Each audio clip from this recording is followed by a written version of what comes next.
इन्फ्लुएंसरों को टिकट देना एक नया ट्रेंड बन गया है बिहार की राजनीति में, खासकर बिहार को बदलने के लिए युवा जो है असली जिम्मेदार है। वास्तव में आप लोगों में एक दम है, ये सोचने की क्षमता रखते हैं, करने की क्षमता रखते हैं। नेता ये कहते हैं कि बिहार बदल रहा है, बिहार ये हो रहा है, क्या बिहार के युवाओं का भविष्य बदल पा रहा है?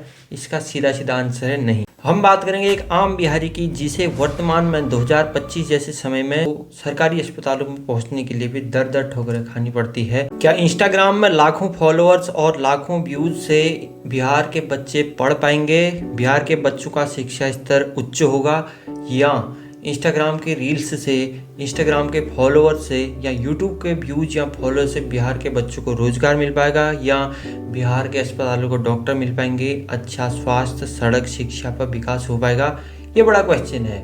ये हम नहीं कह रहे हैं, ये है इन दिनों हॉट टॉपिक बना हुआ है बिहार की राजनीति में। तो आज से 4 दिन बाद बिहार में चुनाव होने हैं, यानी कि 6 नवंबर को और 11 नवंबर को बिहार में तमाम इन्फ्लुएंसर, डायरेक्टर, क्रिएटर जो भी हैं, इनको सरकारें अपने अपने वास्ते अपने अपने हिस्से से टिकटें दे रही है। तो इसीलिए ये हॉट टॉपिक भी बना हुआ है।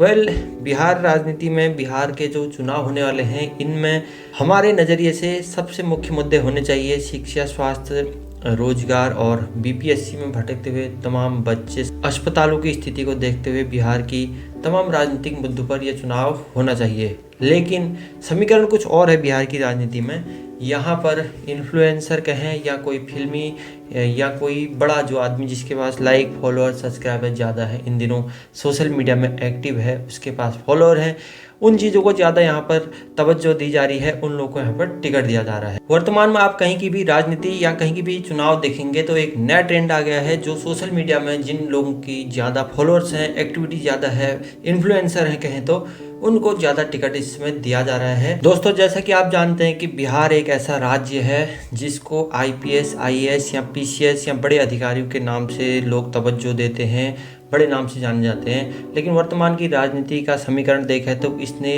बिहारी शब्द को भी एक मजाक, तंज का कारण बना दिया है। अब इसके कई कारण हो सकते हैं, इसके लिए एक अगली वीडियो, सेपरेट वीडियो में बात करेंगे। लेकिन हम आज बात करेंगे बिहार चुनाव 2025 की, जिसमें तरह तरह के मुद्दे हैं कि कब सुधर पाएगा सिस्टम, कब बिहार के बच्चे अच्छी स्कूली शिक्षा पर जा पाएंगे और कब बिहार के अस्पतालों की स्थिति ठीक होगी, या कब बिहार के युवा जो हैं पलायन करने से रुकेंगे, यानी कि उनको अपने ही स्टेट में नौकरी मिलेगी।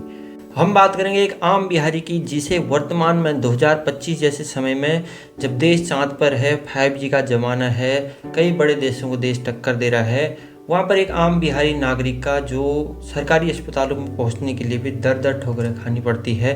गाँव में अस्पताल नहीं है, डॉक्टर नहीं है, साथ ही जहाँ पर दवा मिलती है सरकारी, वहाँ पर दवा खत्म है। कई तरह के ऐसे मुद्दे हैं जो आम बिहारी से जुड़े हैं, और जो आम बिहारी बिहार से पलायन करने पर मजबूर हो गया है, वो किस कारण हुआ है? क्या इसका कारण जातिवाद राजनीति है, या स्वयं एक बिहार का नागरिक, बिहार का युवा है, या इसके पीछे कौन है? दोस्तों, पटना जैसे बड़े शहर में आज भी बिहारी लोगों को, आम जनता लोगों को जो दर दर भटकते हैं, उनको अभी भी सरकारी अस्पतालों पर लंबी कतारों का सामना करना पड़ता है, लंबी लाइनों का सामना करना पड़ता है।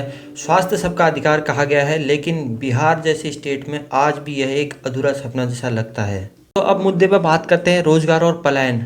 बिहार के लाखों युवा ऐसे हैं जो डिग्री लेकर के घूम रहे हैं, दर दर भटक रहे हैं, दिल्ली, मुंबई, महाराष्ट्र या अन्य शहरों में पलायन करने के लिए मजबूर हैं, क्योंकि बिहार में उनके पास रोजगार नहीं है।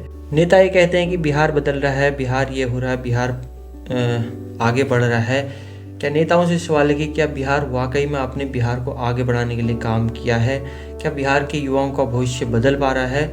इसका सीधा सीधा आंसर है नहीं, क्योंकि बिहार का युवा दिल्ली, गुड़गांव, मुंबई या बड़े अन्य शहरों में जहाँ पर पलायन करने के लिए आज भी मजबूर है, क्योंकि उसके बाद बिहार पर रोजगार नहीं है। सच्चाई यही है। राजनेता तमाम वादे करते हैं, लेकिन इसकी सच्चाई, बुनियादी सच्चाई कुछ और है। रोजगार, पलायन, शिक्षा के मुद्दे के बाद हम अगले मुद्दे पर आएंगे कि बिहार में जो इन्फ्लुएंसर को टिकट देना कितना सही और कितना गलत है। इन्फ्लुएंसरों को टिकट देना एक नया ट्रेंड बन गया है बिहार की राजनीति में, खासकर देखें, चाहे उन इन्फ्लुएंसरों के पास शिक्षा, स्वास्थ्य, रोजगार, इसकी गहरी समझ हो या ना हो। बिहार राजनीति में ऐसा देखने को मिल रहा है, जिनके पास कैमरे और फेस वैल्यू है, जिनके पास पब्लिक फॉलोअर्स हैं उनको ही राजनीति में उतारा जा रहा है। उनको चाहे शिक्षा की बात करें या मुद्दे, सड़क मुद्दे हैं, जो भी मुद्दे हैं, मतलब स्थानीय मुद्दे कुछ भी हो सकते हैं। जैसे हम कह रहे हैं कि शिक्षा, स्वास्थ्य, सड़क, ये तो एक मेन मुद्दे हो गए। कई सारे मुद्दे होते हैं, जातिवाद, राजनीति या कुछ भी कह लो आप, बिहार में कुछ ज़्यादा देखने को मिलता है ये चीज़। तो ये चीज़ कुछ ज़्यादा देखने को मिलता है बिहार में। तो कई तरह के कई लोगों के मुद्दे हो सकते हैं, लेकिन मेन मुद्दे चुनाव में यही करती है सरकारें कि शिक्षा, स्वास्थ्य और सड़क। परंतु हम देखते हैं कि ये जो इन्फ्लुएंसर हैं इनको खुद के फॉलोअर से मतलब होता है, ना कि किसी के घर बार या किसी की परेशानियों से मतलब होता है। ये क्या आपसे मैं क्वेश्चन पूछना चाहता हूँ कि क्या इन्फ्लुएंसर किसी की परेशानी को रियल में समझ सकता है? मेरा आंसर है नहीं, क्योंकि किसी इन्फ्लुएंसर के पास आप जाएंगे कि आपको पहले ही लाइन लगा के जाना पड़ता था। अब वो इन्फ्लुएंसर अगर राजनेता बन गया, विधायक बन गया, कोई बड़ा आदमी बन गया, तो क्या वो आपकी समस्याओं को सुनेगा? नहीं भैया, कतई नहीं सुनेगा। तो आप भी अगर बिहार के युवा हैं, बिहार के लोग हैं, तो आप भी ध्यान से सोच समझ कर वोट कीजिए, क्योंकि आपको अगले 5 साल तय करने हैं। इन्फ्लुएंसर होना कोई पाप नहीं है, गुनाह नहीं है, क्योंकि फॉलोअर्स आपने बना रखे हो, आपकी मेहनत है। लेकिन राजनीति में इन्फ्लुएंसर को लाना थोड़ा सा, एक राजनीति एक जिम्मेदार चीज़ होती है। राजनीति एक पॉपुलैरिटी का खेल नहीं है। एक ये राजनीति जो है जिम्मेदारी का मंच है, जिसमें अपनी अपनी तरीके से आप कार्य करते हैं और कई सारी जिम्मेदारियां उठानी पड़ती है। दिन रात की नींदें हराम करनी पड़ती है। जो असली राजनेता होता है उसकी बात कर रहा हूँ मैं। तो आप भी सोच समझ करके वोट कीजिए। बिहार वैसे ही पीछे हो रहा है। अगर आपने इन्फ्लुएंसर को वोट दिया या गैर जिम्मेदार आदमी को वोट दिया तो आप और पिछड़ सकते हैं, और इससे राजनीतिक मंच में हलचल हो सकती है। राजनीतिक मंच में हलचल हो सकती है कहने का मतलब ये है कि जिम्मेदार आदमी अगर राजनीतिक मंच में नहीं बैठेगा तो करप्शन और ये सारी चीज़ें आपको देखने को मिल सकती है वहाँ पर। तो आप अगर जिम्मेदार होकर के वोट डालेंगे तो ये आपका एक अच्छा मंच होता है।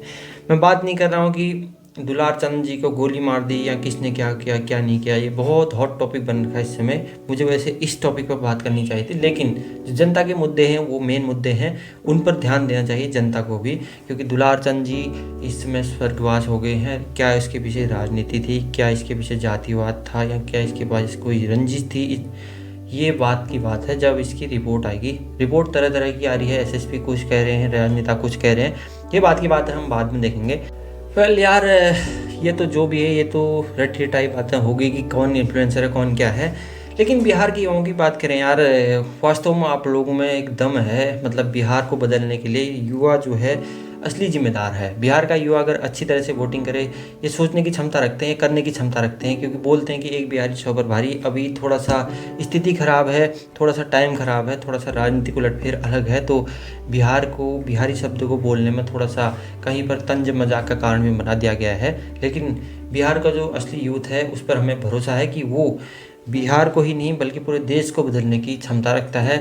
और आप पर भरोसा है कि आप अच्छी तरीके से वोटिंग करेंगे और इस चीज़ को बदलेंगे, समीकरणों को बदलेंगे। आप में ताकत है, आप बदल सकते हो। और जातिवाद की राजनीति, इस चीज़ों को सबसे पीछे छोड़ करके आप अच्छे आदमी को वोट करके अच्छा राजनेता चुनेंगे, ये मुझे उम्मीद है। तो दोस्तों, 2025 का चुनाव एक सिर्फ चुनाव नहीं है, ये आपका भविष्य तय करेगा, अगले 5 साल तय करेगा, देश का भविष्य तय करेगा। क्योंकि उलटफेर राजनीति में होते रहते हैं और आपको इस चीज़ में ध्यान देना है कि क्या हमने सही करना है, क्या हमने गलत करना है।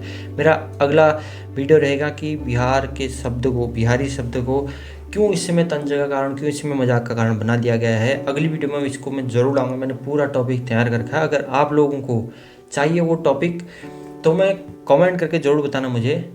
तो कमेंट करके मुझे ज़रूर बताना कि उस टॉपिक पर वीडियो बनानी कि नहीं। लेकिन मैं वीडियो बनाऊंगा चाहे कोई देखे या नहीं देखे। अगर बिहारी लोगों तक मेरी ये वीडियो पहुंच रही है तो कमेंट, लाइक, शेयर, सब्सक्राइब जरूर करना। मेरा भी चैनल नया है, छोटी सी आपकी हेल्प हो जाएगी तो मुझे भी थोड़ा सा बोलने का मौका मिलेगा। मैं भी आपके जैसा यूथ हूँ, मैं भी जॉब करता हूँ और साथ में मैं अपनी यूट्यूब वीडियो बनाता हूँ। चलिए, जय हिंद, जय भारत, जय बिहार। आप अच्छी तरह से वोट कीजिए। जय हिंद।